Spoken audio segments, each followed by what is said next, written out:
I woke up while nature was sound asleep, so I could marvel at its kingdom. I strolled through its lush gardens and saw every little wonder up close. Here, you can dance with giants, discover a feast for the eyes, and a feast for the appetite. Walls that hold heroes' stories told me of their bravery, while sacred places blessed my journey. I roamed places that stood the test of time, and others that were there since the beginning.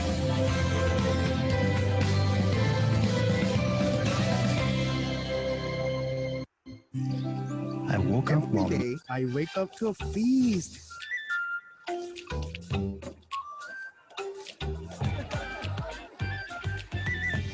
Where I can sink my teeth into history.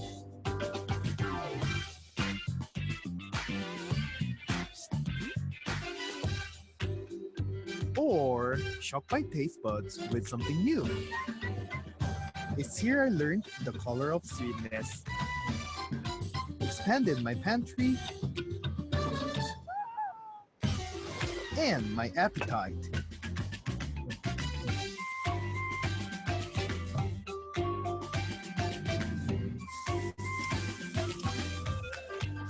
Every next bite only leaves you hungry for more.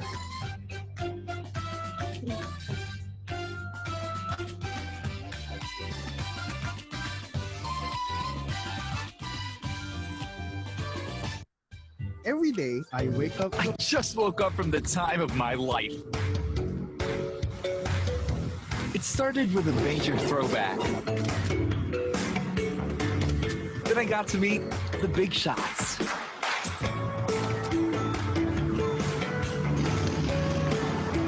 I found a sweet spot between cultures and hung out with the artsy crowd. I even picked up a few things along the way. After that, things kicked into overdrive. It started with a whirlwind through the streets, and unforgettable eats, a celebration of flavor in every bite, and an epic youth party at every turn. The best thing about it here, the good times are never over.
Mabuhay guys! I'm Aya Fernandez and you're now boarding GPSTV. I'm Aya and you are with me, your online travel buddy. Join me as we navigate our way through your favorite destinations, making sure, of course, to hashtag go safe and go travel. Today is going to be another fun-filled episode made special by our guests hailing from different locals. Though our tourism industry is still in the process of gradually opening their doors, it is good to look back at the memories that we've made in the past, the adventures that we had, And those times that we traveled and shared it with our families, 'di ba? Nakaka-miss, pero at the same time, ang sarap nga naman balikan. And what a better way to unwind and break off from our daily routines than by taking a trip down memory lane with your family. But before we go back out there, let us hear first some tidbits of information that would help us save more time, money, and stress. So now, let us welcome the wonderful families we have invited for today. Let us hear from them their stories to inspire us to get healthy, pack our luggages, and off to plan for our next trip. We have Miss Leia Apostol. She is the Vice President of the Cabin Services of Cebu Pacific. Good afternoon. Hi, everyone. Happy to be here with you and to give you some information with regard to how to go safe and how to go traveling. Yes, thank you so much, Miss Lei. Next, we also have Sir L.A. Momar and Miss Macy Momar, who also has an online show, Live Actually with L.A. Yee. Next, we have Sir Ronald Munsayak. He is a public servant and a dedicated dad to her daughter, cute Kayla Eva, who happens to be a massive Broadway fan. Hello, good Sir Ron. afternoon. Hi, good afternoon, everyone. Thanks for having us. Kayla, say hi. Hi. Eh, mamaya Leila, ay mamaya Kayla, pasample kami ng Broadway song. And of course, we have Miss Clarice Valdecantos and Sir Anton Havelosa with their daughter Olivia. Say hi. Hello. Hi. Say hi. Olivia, say hi. We're saying hi. Miss Clar, Sir Anton, and little Olivia, little lady Olivia, how do you plan your family trips before the pandemic came? Kami naman, it's the opposite. Since our baby is still small, we start by choosing destinations that are baby friendly. Activities are also centered around what she might find fun. In terms of the actual planning, yeah, I work and Clarice was in law school up until last year. So a lot of our vacations were during her break times, and we just sit down, plan what's doable for a baby that likes to play with her Barbies, Thank, as you can see. thank you. Sir Anton, you mentioned that Miss Clarice in law school before. How about you? What is maybe ask what you would do? Yeah, I actually do data analytics. So I work for Uber. Mostly Yun. And yeah. for the benefit of our viewers out there. So ngayon, kung sa lahat ng ating nanonood ngayon sa Facebook and YouTube, kung kayo man ay napaka-busy, I hope ma-inspire kayo sa mga families natin right here na kahit gaano sila ka-busy, nagagawa naman ng paraan pa rin yung time for family travels. And of course, Sir L.A. and Miss Macy, we know how busy you are also, but we are very curious how you make time for your family travels before the pandemic. Okay, well, we have 3 boys. So, and yes. Yep, we have a 3 basketball team. boys. We have a basketball team. Yes, Yeah. and they all have their specific sport. Like, the eldest is in basketball and baseball. The second is in soccer and baseball. And well, the third one is a baby pa, 4 years old. So siya yung medyo kaladkad wherever. So just like sina Clar and Anton and Olivia, we have to schedule things ahead of time because well the games of the boys are in weekends. So I'm the one who plots the calendar. I make sure that I know now when the holidays are, when the mga long weekends are, and then I already search online. So you mean start of the year pa lang? Yeah, Yes. the tickets are cheaper. Yeah, so at the start of the school year, one of the first things I look for, I wait for from the school is the calendar, the yearly calendar, because for how long, or if it's just for driving or for going out of the country. So planning is key. All right. And planning makes things cheaper. Yeah. I saw Miss Lay nodding, oh. Yan talaga, Oo. meron tayong Piece of approval from Cebu Pack na yes, that's true. It's cheaper if start of the year. So guys, sana take note nyo ba yun? Now, we're very curious din naman. How did your family develop your passion in traveling with your line of work? Maybe parang galing tayo sa iba't ibang industriya, different but also similar. How did you develop your appreciation in traveling in relation to your profession? Okay, let's start with Sir Anton and Miss Clar. Since medyo malayo-layo yung traveling sa ano nyo, sa profession nyo. Right. So I was a law student until December last year, and for me, parang since we're all busy whole year round. So Anton, who's working, so parang we just really look forward to that free time na we can travel, experience new things together, go to new places together. So parang yun yung break namin from the busy life. Nice. Yeah. And Yeah. I guess for me naman, what I enjoy about travel is actually eating. So I enjoy going to new places, bringing Clara and Olivia to try food that we haven't tried before. So for me, that's a big part of why I enjoy or why I got into traveling, because there are things you can eat that you can't eat here. Yeah, nagutom tuloy ako. But yeah, totoo yun, no? And also with the food, you also get to learn about the culture of a place. Like how the food is made, it says a lot. The culture, how they live their lifestyle in that place. How about you, Miss Lay? Yan. Um, Well, before I joined Cebu Pacific, I was actually in the hotel industry for 20 years, no?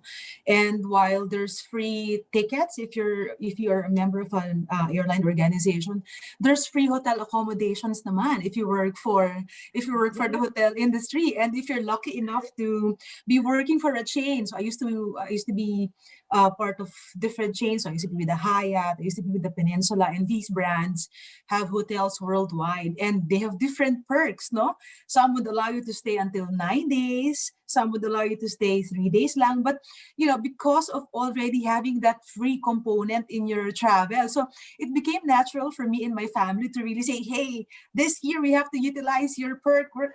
Which country are we gonna go, or which city are we gonna go to, so that we can enjoy your oo. perk? So it was from the very beginning. My children have been really accustomed to traveling because of the benefits that come along with my work, no. And now that I am in the airline industry, and at their age, so talagang it's something that they would like to maximize, and we can't wait for this pandemic to be over so that we can carry on enjoying travel as everyone here, I'm sure, loves to. Yeah. Miss Lay, did your family's passion for traveling develop dahil nandyan kayo sa industry, or did it come from something else? I think it's if speak of influence, no, I think it's really my work, okay? Because that's the tourism is the nature of my work. So there was an early exposure from their end with regard to how does a five-star hotel look like, what are the standards of a five-star hotel. So they're very conscious about that, no. And incidentally, of course, they got to see a lot of cities, and so they started comparing one city to another, especially here in the Philippines, because here in the Philippines, yeah, you travel an hour or two wherever you are, there's always a beach, a falls, or another grand destination, and so it's I think not just because of my work, but also because there's really a lot to explore and see and do in the Philippines, with the varying cultures that we have, the very warm people that we are. It's something that has encouraged my children growing up to really take on traveling. That's so true. As in, bukod sa our country is where other countries stay in vacation. Di ba? Sabi nga nila, we live where you go vacation. Di ba? Sa mga foreigners, yun ang sinasabi natin. But it's Correct. also about our culture na iba talaga pag Pinoy. Like, very welcoming Very tayo. warm, kahit So, saan. yeah, di ba? Speaking of mga Pinoys, Sir LA and Miss Macy, what kind of Where in the Philippines did your family love to go? Like, what memories did you make there also? Curious din kami. Pero sige, where in the Philippines did your family love to go? Dahil na brought up yung Pinas. Yeah. We love going to the beaches because, well, we have 3 boys and they're very active. So we can't go shopping all the time, even if even if I want to. It has to be like somewhere with a beach. So for driving, we frequent yung mga sa Laia, sa Batangas. Yeah. But we've also gone to sa Bohol. Diba? We've been to Bohol. Of course, Boracay. Yeah, we really look for places with the boys can do activities, which is We also went to I think one of our favorite spots, Baguio. I think Aya kasi we grew up. I think if they're a little bit our age, some of the other guests, we grew up going to Baguio often, and I think parang nostalgic para sa amin to go to Baguio, and we kind of share it with our children. Oh. So Sasakay ng kabayo, ganon, di ba? Mines View, yung mga old school na ginagawa. So, I think yung na-experience namin nung bata kami, medyo gusto rin namin ma-experience ng mga boys. Oo nga. Tapos yung picture ka pa ng minsan yung may mga costume sa Baguio. Yan, ganon. We have that. I saw. Papakita kami ng mga barrel man, ganon. Sir Ron, I saw you laughing, Sir Ron. Kayo naman po. Saan po sa... Alam mo, Sir yun. Sir Ron, where in the Philippines? And also, Kayla, where in the Philippines you love to go? Well, kami, since our home province is in Cebu, and Cebu is very, very rich in tourist destinations. So we make sure we go to our home province of Cebu every Christmas or at least twice a year pag our family has yung parang mid-year Christmas party ganun. So we always go to Cebu because in Cebu it's a perfect combination of having the beach, there are falls, and then if you want to go shopping, there's Cebu City. If gusto nyo gumimik, diba? Or if she wants to go to a mall. So we always go to Cebu, but also to the other blue water properties because just in relation with your question kanina, we developed our love for tourism because we are blessed. She's blessed to have a lola. I am blessed to have a mom who is one of the titas of the tourism industry. My mom who's currently the chairperson of the HSMA. So nung bata pa lang ako, na-expose na ako sa kung gaano ka-importante ang tourism and of course the finer things in life. So just like what Miss Lay said, we were both early exposed sa 5-star hotels, 5-star resorts, and pero hindi naman pala yung hasang. Also, on another note, in relation to my work, because my work involves in national constituency, out of the 81 provinces, I've been to probably to 70 to 75 provinces. But most of the time, it's always about work. So when I'm in a certain province, I always imagine na sana kasama ko yung daughter ko dito. Sana. So ganun. So laging work. So sayang. So anyway, so ang promise ko ngayon after the pandemic, I hope time will allow na when I will visit the provinces soon is more of bakasyon naman. Yeah, but Miss Lay, in relation to what Sir Ron has mentioned, you think, let's say, you will go back to the favorite destination of your family goes to. You think what would be the difference now that, let's say, it will reopen? I think there's going to be, depending on the stage or perhaps let's assume that it's going to open next year, no?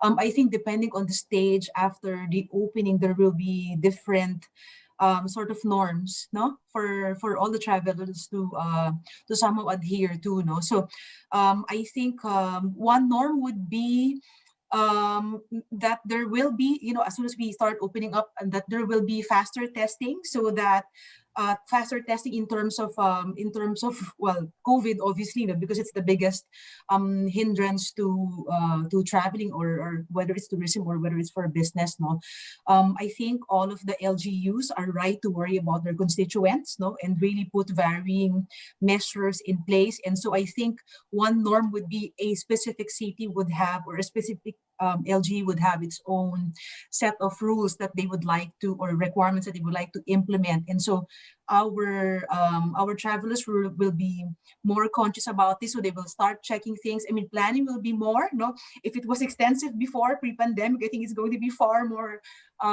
extensive, no? And with the reopening of Boracay, I think people are finding it now that it's a little bit expensive. Excuse me, because one of the major requirements with it would be an RT-PCR test, no, and it's not very cheap, no. So right now, traveling is very expensive. But I have a feeling that once this all things start going back to normal, more and more LGUs open up, I think one of the trends and the norms would be is that there would be easier testing. The testing will be easier for everyone. It will be something that will be cheaper, no, as time goes by, and then as we open up more destinations, and as I mentioned, people will be planning better. And I think in general, just the entire tourism industry will be more synchronized. There will be more cooperation, no? Yes. And before, kasi everything is just in Manila in terms of what to do, and then in terms of information. But I think because people are also getting used to getting information online, I think the LGUs and the destinations will also start looking at promoting and communicating to our travelers more and more online, no, or through the web. Yeah.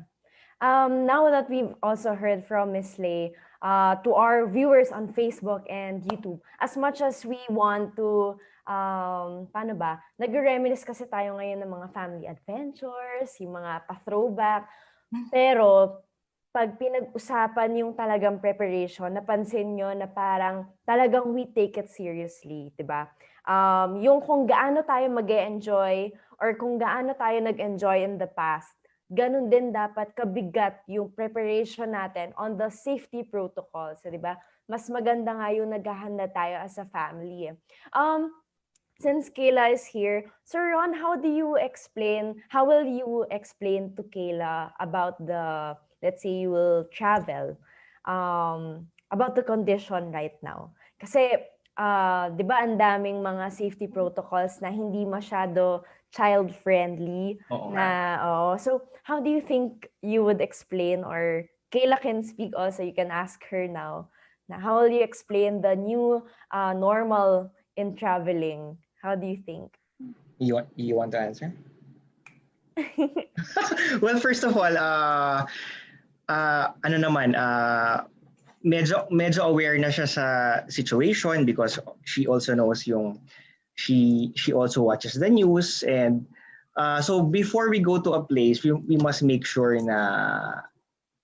na yung safety protocols nila are in place.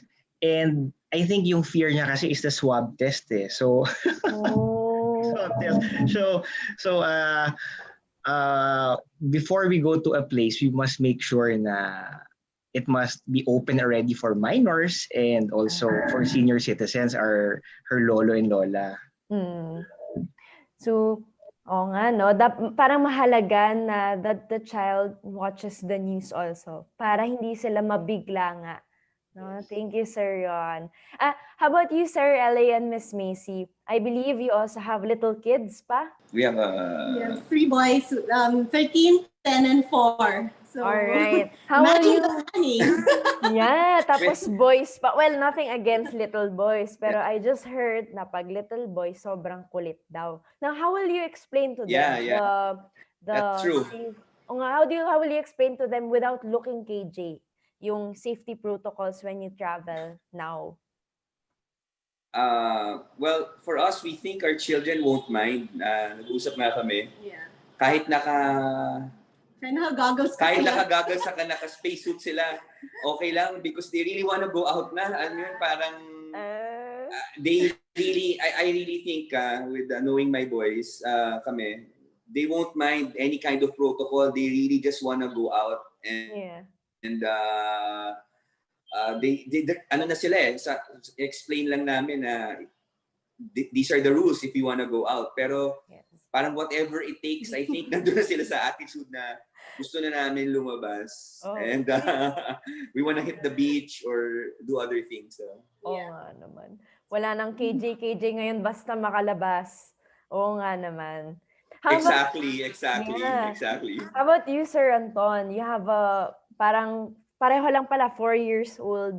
How do you explain to little Olivia the safety protocols without looking KJ or parang yung mga basag trip ba, Miss Clark? You have a little girl also. How will you explain to, or para sa mga viewers natin kasi I feel like some of our viewers, yung mga kids nila, they feel like ang KJ naman, ang daming kailangan gagawin. So, if you have any tips how to explain it to your kids on about the new normal of traveling?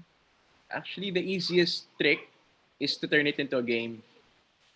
The virus is the bad guy, and you have to hide from the bad guy, keep yourself safe from the bad guy. So it's been easier, turning everything into a game. And because she likes to play the game, it's easier to make her follow as well. So if there's any trick for small kids, it's probably that. That's what's worked for us so far.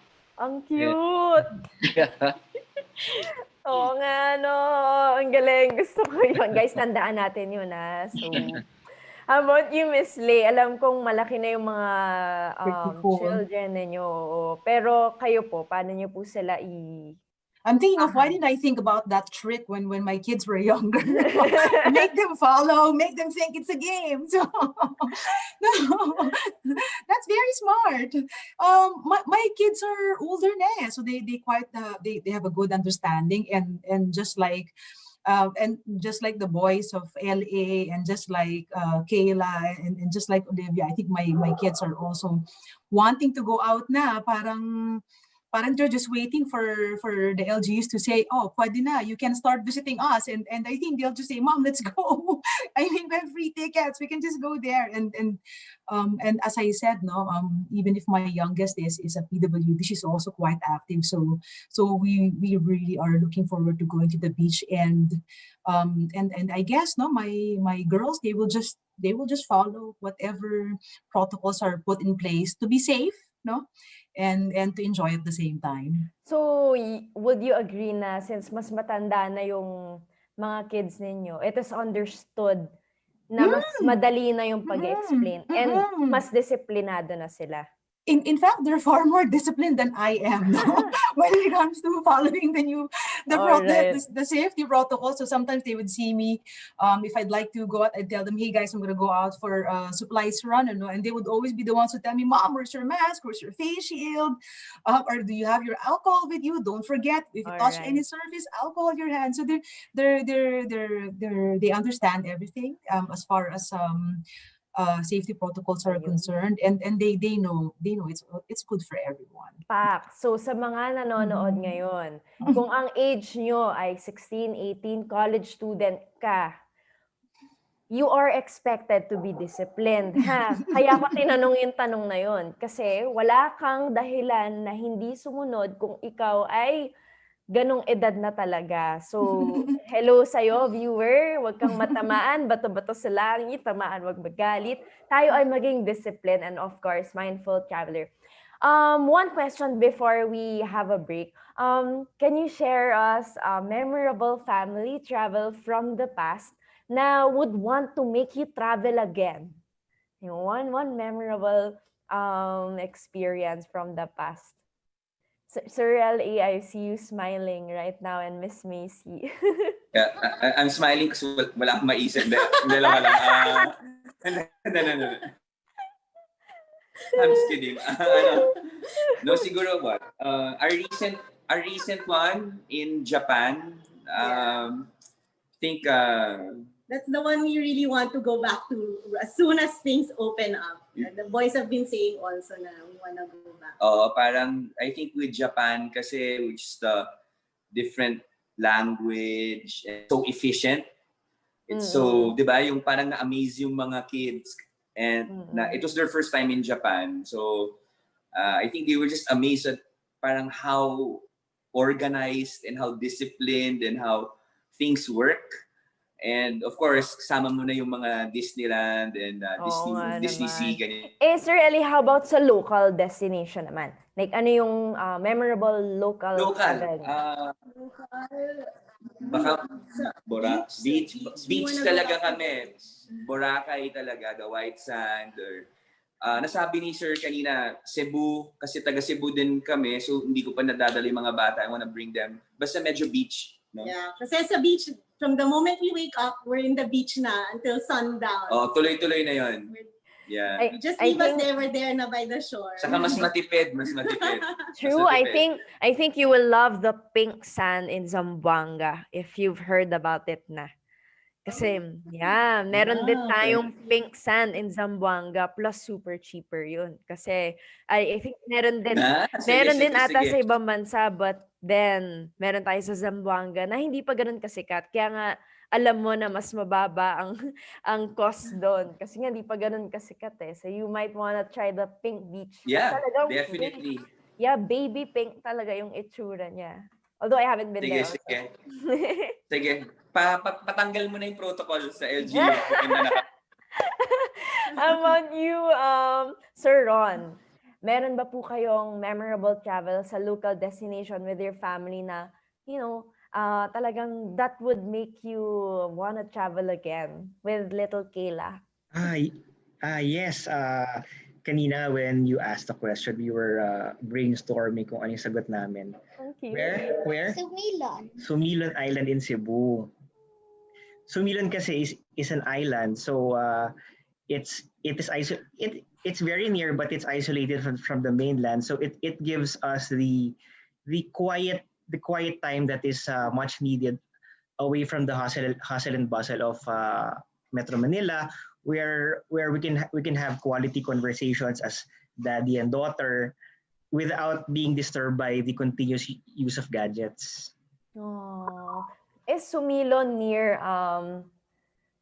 Mualboal, that area, yung diving area? Yes, I think so. It's in the southern part of Cebu. Okay. Wow. So it's in the southern part of Cebu. It's very near Dumaguete. And if by land naman from Cebu Airport, it's 3 hours by land.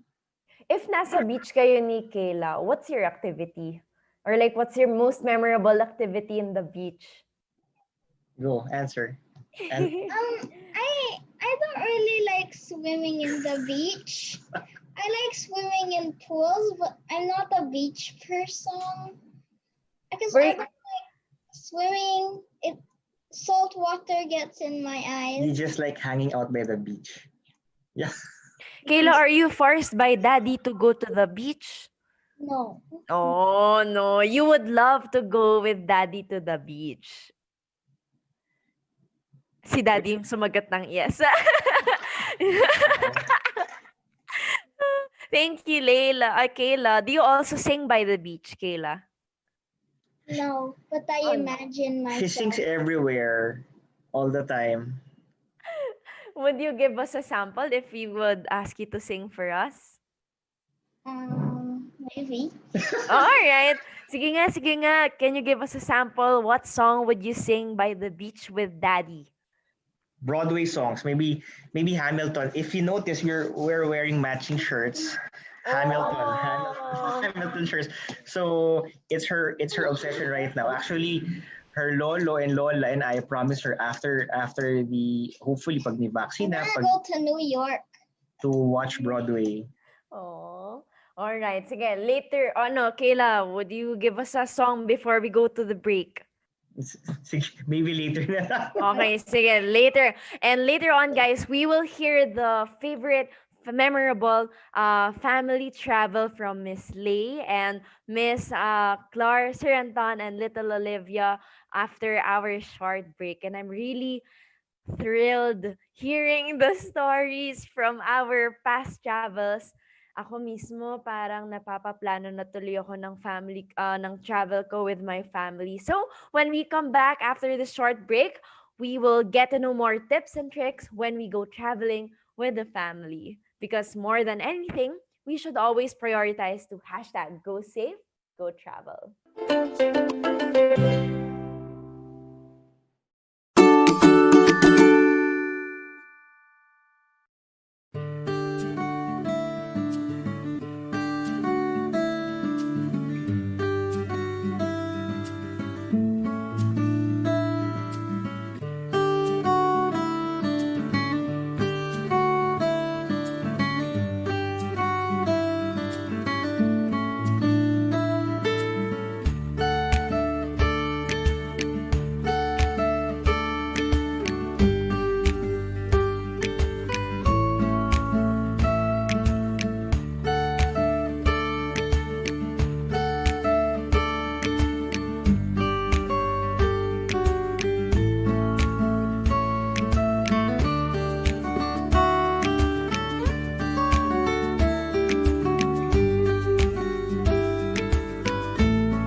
Mabuhay, welcome back. You're still with me and the lovely families we have on board the GPS TV flight. And now, of course, we will hear the favorite or memorable family travel from Miss Clar, Sir Anton, and Little Olivia.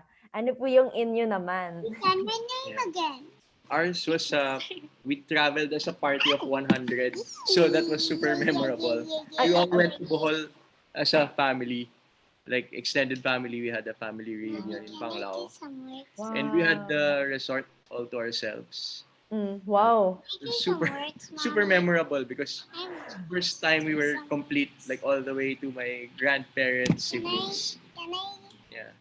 You think it is because of the scenery, or you think it is with the people you were with that made it memorable? Both. It was a beautiful resort. It's this place called Be Grand in Bohol, In Panglao. and we had the view of the beach, and then it was outside the villas. There was a pool that ran through like all the different villas, so we had that area all to ourselves. Super. Wow. Yeah. Parang walang ibang tao kundi kayo-kayo lang Wala. din. And of course, syempre, yung interaction, kayo-kayo lang din, di ba? Paano kung Nice. yung mga iba? Oo nga naman. How about you, Miss Lay? What was your favorite travel with your memorable travel with your family? I guess the most memorable is I spent a couple of days in Bohol, also in Bohol, no, with my girls, no, and in Bohol, kasi it's not, they don't just have the beach, no, they also have a lot of things to do. We stayed in a fantastic hotel. It's we stayed at the Amorita, so the people were really nice. The service was really fantastic, And I remember it was memorable for me. It's memorable for me because I remember sometime during the day activity, we just finished doing the ATV. The girls still wanted to walk somewhere and explore, no? But then my youngest guy is PWD, so she can't really stand walking for too long. And it was so memorable for I guess for me, because my eldest daughter, she's quite tall, she's 5'10", and my youngest she's about 5'4". And so just so that we can carry on traveling and having and continuing to have a look at the nice things in Bohol, nag-piggyback sa atin niya.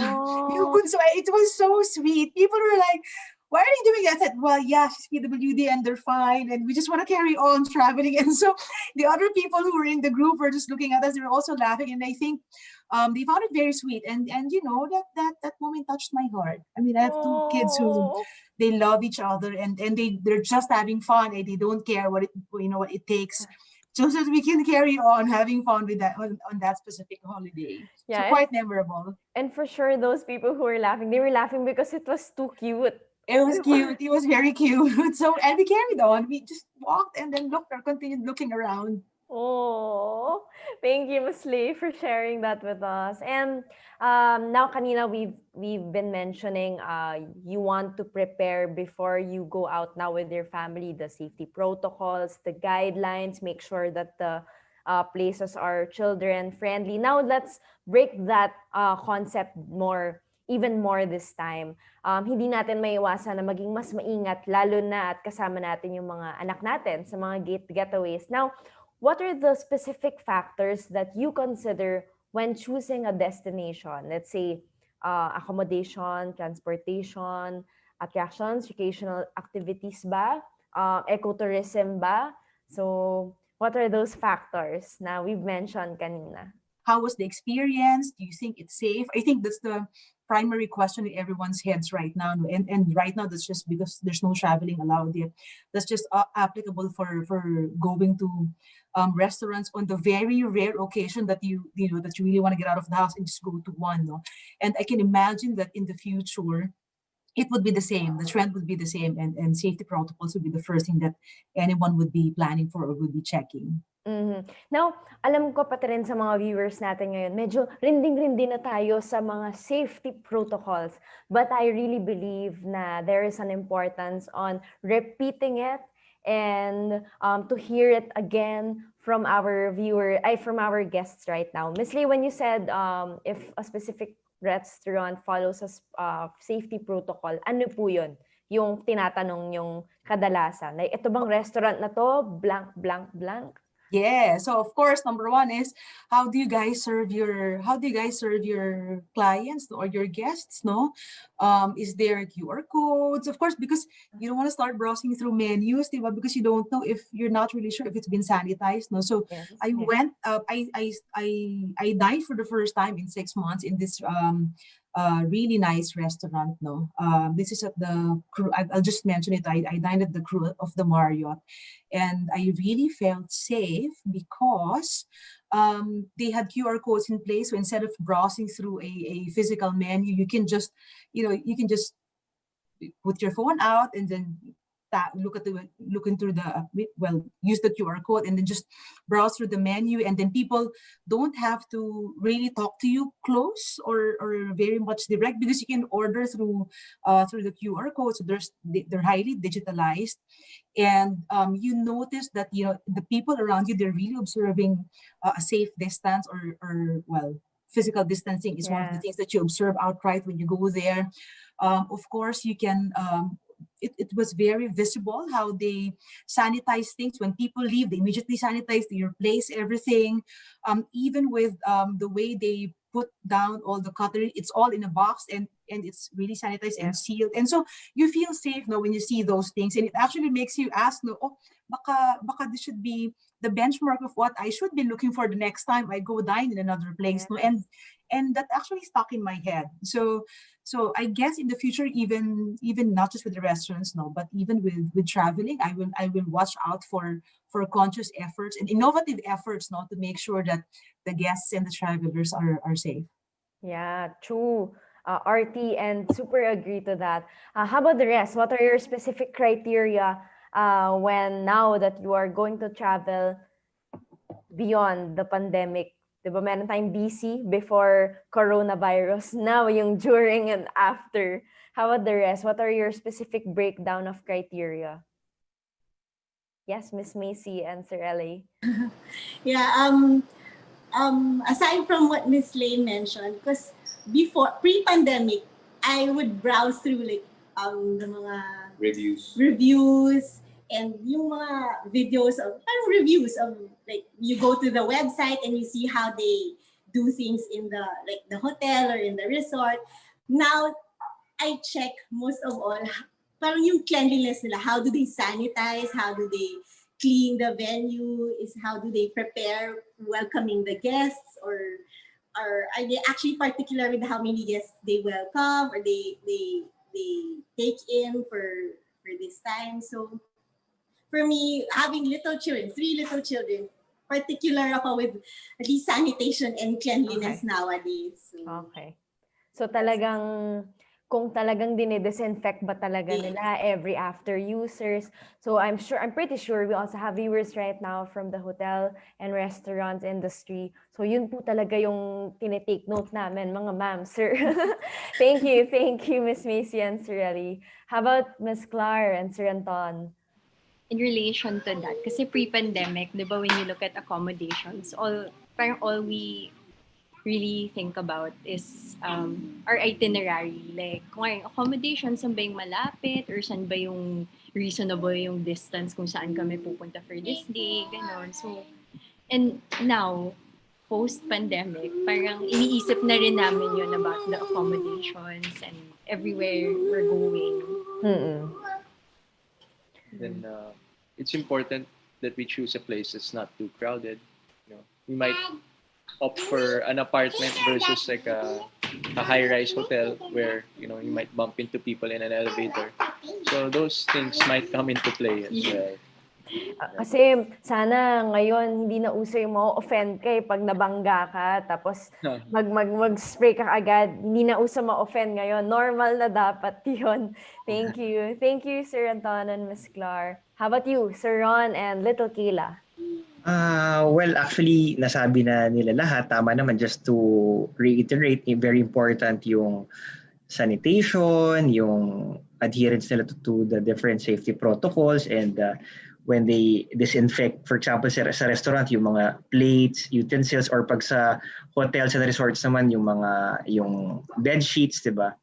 So on top of that, maybe we'd also like to look at what are the unique activities that destinations, hotels, resorts can offer during this new normal.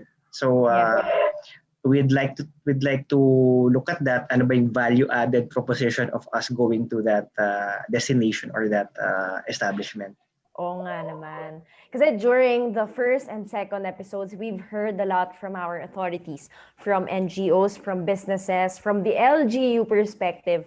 And siguro guys, kahit na sana hindi kayo rindig-rindinab or parang paulit-ulit, no, it's not. Now it's coming from our or fellow travelers na making it more legit na talagang ito yung mga dapat nating gawin. Kasi it is not only coming from our leaders, but it is also coming from normal families, normal travelers like Ms. Lay, Ms. Clara and her family, Sir Ellie. So pati rin ako na talaga ako na ito yung dapat.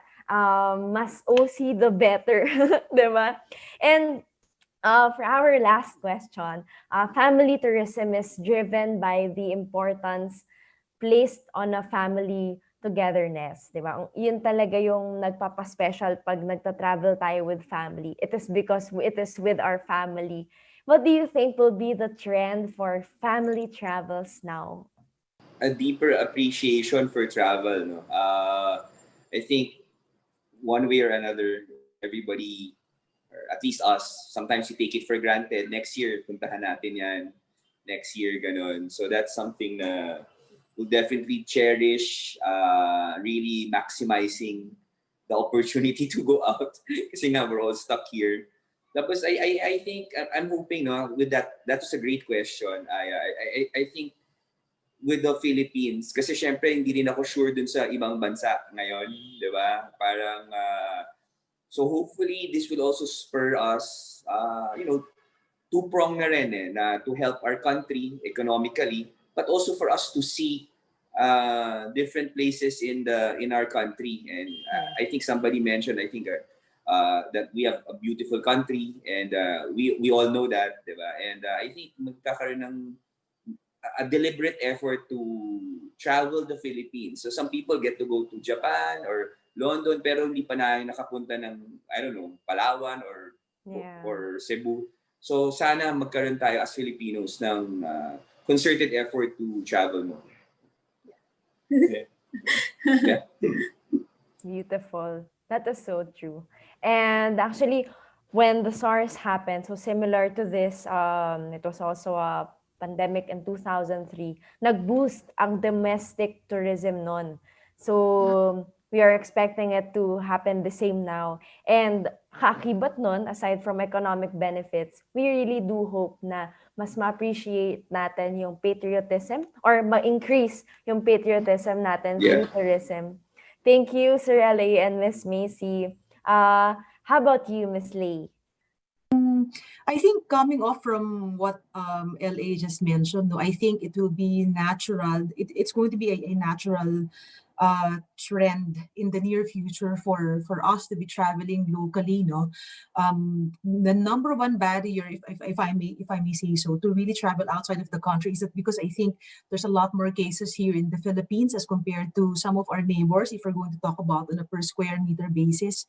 And I think our neighbors will be watching out or will be careful about with regard to how we handle this pandemic as a country, no? And as they watch that, and Filipinos are itching to travel na talaga, no? Labas na tayo. I think it's a natural trend for us to really pause, have a look at the many destinations in the Philippines and really start traveling within the country. So to LA's point earlier, I do agree that the domestic tourism will see a boom, no? And the start of this will be in 2021. So that's one of the trends that I see. Secondly, I think there's an ongoing travel, there's a trend now. It's a travel bubble. I think it's happening in Palawan. No? So what happens is, a specific, I think this is happening with El Nido, a specific, you can travel as a specific group, and all of you would have been tested prior to going into that destination and enjoying it for a very specific period of time, and then leaving all at the same time also. So meaning, lahat kayo, when you go there, everyone is assured that you're all COVID negative, no? Therefore, you're traveling safe and you can do very normal things as you used to pre-pandemic, no? Because of that assurance that you are in a travel bubble. So I think that's one of the trends that's coming up very soon. And lastly, I think not just within the Philippines but internationally, I think mauuso rin yung what could be tagged as a health visa. So kung nowadays ang uso lang is yung visa to enter the country, I really think that the future will see not just the domestic scene but also the international scene asking or promoting the idea of a health visa. And of course, that's dependent on whatever technological advances will be discovered from now until traveling is more open, not just domestic but worldwide. Yeah. Ang ganda ng health visa, no? Oo, pag may health visa ka, you can go anywhere. Yes. Anong sinabi ng ibang passport pag may health visa ka? Oo nga. Solid. How about you, Miss Clarence Ranton? What do you think will be the new trend in family travels now? I think to the points mentioned earlier, having travel bubbles might be a trend, and I think in the near future we'll see more people opting for staycations, where they can be together but away as family, and enjoy like the amenities of resort na maybe that they can stay within themselves. That's one thing. Two, definitely, I think people will be encouraged to explore destinations that aren't too crowded. So might be an opportunity for places that are less traveled to be recognized. Now that people might be encouraged to do more research about less traditional Filipino destinations. You've mentioned about researching the less travel destinations. What do you think? How should families practice responsible tourism? Responsible tourism. Well, I think number one, apart from the pandemic, number one is respecting the culture where you go to. So whenever you go somewhere else, it's best to assimilate the behavior of the people there. Uh, Now, I think you also have to be conscious of not bringing the virus to where you're going. So it's important to get tested before you go anywhere else. Oo nga naman. Yeah. Thank you. Thank you, Miss Clar and Sir Anton. How about you, Sir Ron? What do you think would be the new trend in family traveling now? Maybe the new trend will we will be going back to old school because now that we're all stuck at home, even our kids are doing online schooling, so we're all using our gadgets. So maybe when we will travel, opposite naman we will go to a place where we can enjoy, have quality time, leave our gadgets behind. But my daughter has a suggestion kasi part of being a Filipino and being responsible in helping tourism, she will use her gadgets now to promote that destination via her social media accounts, right? By doing TikToks in that. Oo nga. Actually, ang ganda nun. Kasi lalo na ngayon, during the pandemic, I don't know if you agree with me, mas maraming taong online. Mas marami ng taong nanonood ng mga YouTube shows. Yan, alam yan nila Sir L.A. Later, ipapromote natin sa ang kanilang show. And what a better way, what more innovative way to use it than to promote it. Oo nga naman, Sir Ron. Thank you, Kayla, for that suggestion. Oo nga, totoo yun. And use it wisely, more responsibly. Yes. How about you, Miss Lay? What do you think? How should families practice responsible tourism? I guess similarly, with what has been mentioned, you just have to be very conscious about being healthy before you travel and then go to a specific destination. Nowadays, nga lang, even right now, even just to report for work, because for us we're practicing work from home at the moment, and but we're allowed to go to work or to work on site if we feel that there's a need to do that, However, being responsible employees, even if you just have a scratchy or an itchy throat and you're not feeling well, of course you don't go out and endanger the people you're going to be working with, And I guess that same responsible thought or train of thought should apply with regard to traveling to another destination. It's very important that you make sure that you're healthy, and I think that's the number one concern right now. Oh, true. Very true talaga. So, aside from the responsible tourism that we've heard in the old times na to respect the culture, to respect the immersive lifestyle that they've had there in the place, like what Sir Anton has mentioned. Ngayon, level up tayo. Let's be responsible in our own ways so that the people around us wouldn't be affected. Thank you, Miss Lay. And Sir LA and Miss Macy, how should families practice responsible tourism? And pa-promote na rin po ng show ninyo.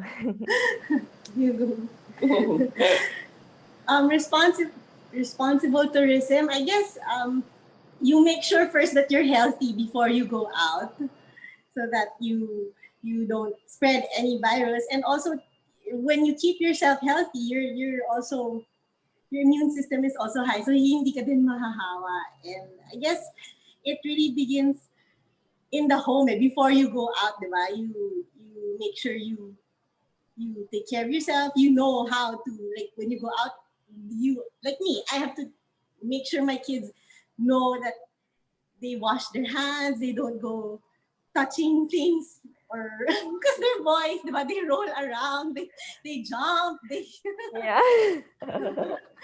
So they're not as yung parang Primitive. yeah, or they're not so particular with keeping clean. So it's a challenge. It's a challenge to keep clean here in our home. no, but the boys know that. I guess it's just really constantly reminding yourself and your whole family that it's not the same as it used to be.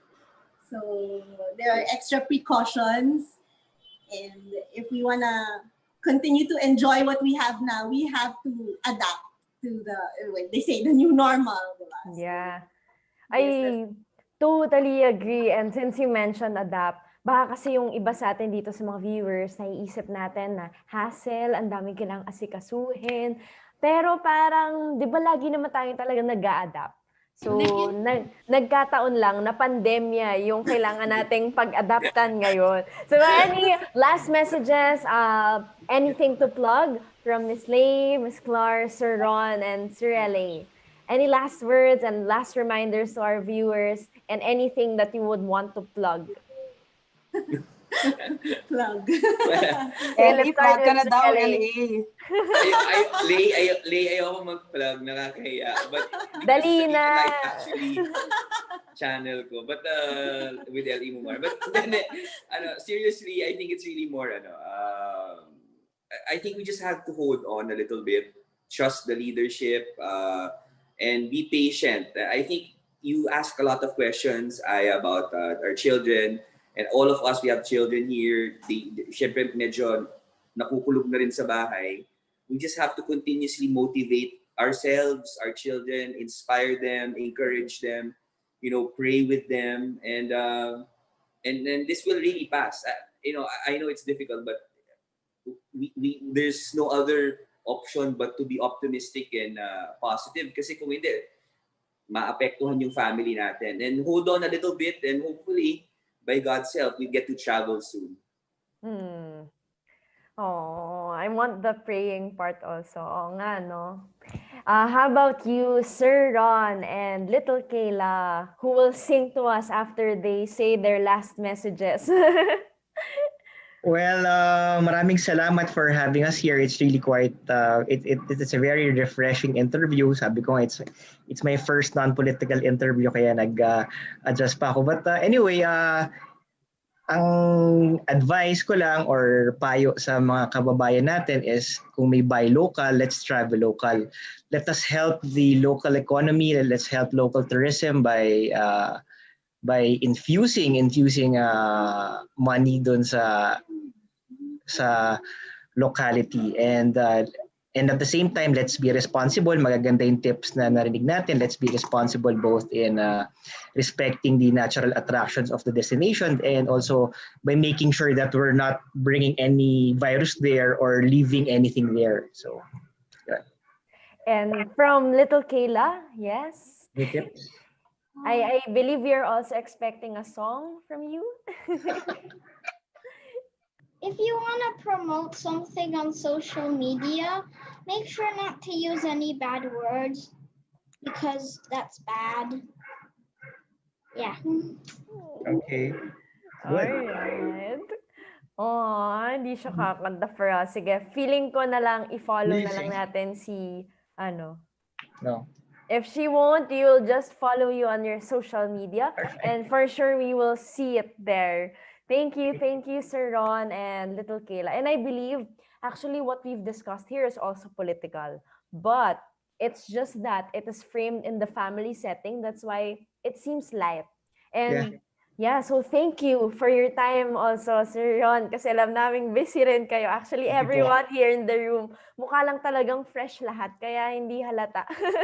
How about you, Miss Lay? I think picking up from what LA mentioned earlier, about being patient, and this does not just go out to passengers of Cebu Pacific, but also the passengers of the other airlines, because right now I know a lot of the traveling is more because they want to go home.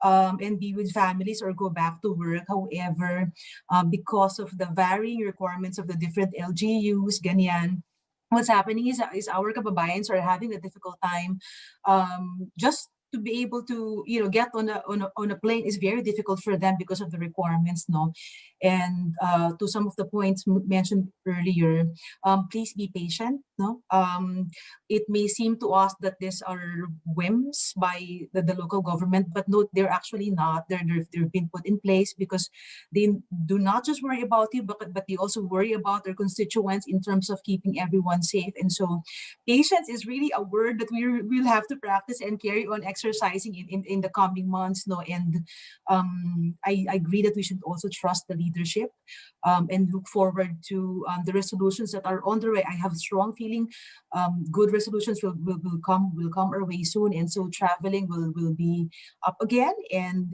of course it will be able to boost the economy, Yes. not just locally, but of course nationally, you know, and with that follows traveling for leisure and tourism in general. And so we'll all be out very soon. So just hold on, sit back, relax, and well, I don't want to say enjoy the ride because it's not the most enjoyable trip at the moment. But being with the family is a part of the trip that's quite enjoyable. Let's make use of this time that we have right now of being locked down, and truly spend time with the family. This is our only chance, because after all this has been lifted, then we go back to our busy lives. We go back to traveling. We all go back to work. We all go back to school, and so we just need to look at the silver lining of in all of this. No, and thank you for having me here. It's been quite fun, and it's nice to have met everyone for the first time. Aw, thank you, Miss Lay. Thank you so much for spending your time here aboard. um, Gusto ko lang i-remind everyone na the whole essence of this GPS TV is to really give employment to our local workers. And nagkataon lang din that today's episode, we also reminded everyone that it is also for our families, we are also humans. As much as we emphasize the economic benefits of bringing back and reopening tourism to our economy, we are also emphasizing here the mental health, the well-being of our family. And last but not the least, let's hear from Miss Clar, Sir Anton, and very cute Olivia. Any last messages? Yeah. I think there's anything we can say about it is, one, don't forget your protocols. I think it's hard to sometimes, if you've been out, you let your guard down. And we tend to do that, but don't forget your protocols. One, and two, in terms of traveling, try to be creative with your destinations. You might be able to find some gems there that are actually safe places where you don't have to bump into too many crowds. So I think there's a lot of opportunity to be creative with travel today. Yeah. Oo nga, no? Be creative. Oo nga, Yeah. no? Sige. Thank you. Thank you. How about you, Miss Clar? We were, I was thinking in relation to what Miss Lay said. I guess parang, some of us think na, oh, we're stuck at home, nothing to do, we're so bored, ganun. Pero I was also thinking, kasi like, in my case, I was supposed to take the bar this year, but it was postponed because of the virus. So, unemployed ako until then. And so, to always look at the silver lining, I was thinking this is also a time to spend with family, na buti na lang we're given the opportunity to be with our families. And since we have that chance, diba, some other people don't, I was thinking, we can also, let's do our part then, by adjusting to this new normal, reminding our kids, we practice the new normal at home. So, just do your part, be patient, and hopefully this will all be over soon. Thank you. Napaka-reassuring. Thank you, Miss Clar and Sir Anton. Of course, thank you, Olivia, for being with us. Thank you. Maraming salamat. Daghang salamat. Sir Rele, Miss Lacey, Miss Macy, Sir Ron, Kayla, Miss Lay, Miss Clar, Sir Anton, and Olivia. Maraming salamat for lending us your time. We know na this afternoon, it will be a special time with their families, but thank you for spending it with us here on GPS TV. And thank you sa mga nanonood for tuning in. 'Diba? Ang dami nating natutunan ngayon. And of course, sana guys, huwag natin kakalimutan na i-apply yung mga narinig natin. So, alam ko medyo parang mga prof yung mga narinig natin the past 2 episodes ngayon. Parang coming from your fellow classmate yung mga reminders. Ngayon, wala na talaga tayong dahilan para hindi sumunod sa protocols na to hashtag go safe, go travel. So thank you also to our beautiful girls talaga. I'd like to emphasize. Thank you, Kayla. Thank you, Olivia, for spending your afternoon with us. Thank you. You've put so much color in today's episode. See you.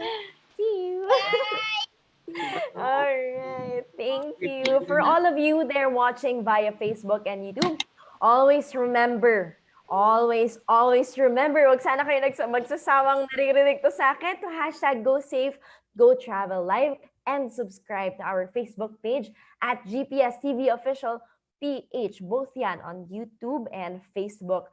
Thank you also to Hotel Sales and Marketing Association, the Department of Tourism, and Tourism Promotions Board for making the show possible. Sana marami tayong natututunan every after episode, diba? Padagdag ng padagdag at yung nalalaman natin tungkol sa safe and of course mindful traveling. We've mentioned about so much about responsible traveling. And again, guys, always plan your trips and consider the health situation of your family, your resources, and the location you're going to. Syempre, on top of strict medical protocols so that everyone can safely enjoy, including the rest of the people around you. At talagang dyan natin mapapakita natin yung bayanihan sa pamamagitan ng pagiging mapagmatsyag na turista o mapagmatsyag na manlalakbay. Bakit manlalakbay? Huwag tayo maging turista sa sarili nating bayan. Always remember that. And for us to enjoy a worry-free travel experience, we first have to hashtag go safe before we go travel. Until our next flight, this has been your online travel buddy, Aya Fernandez. Watch out for more episodes and see you again only here on GPS TV. Go Philippines! Soar high! Mabuhay everyone!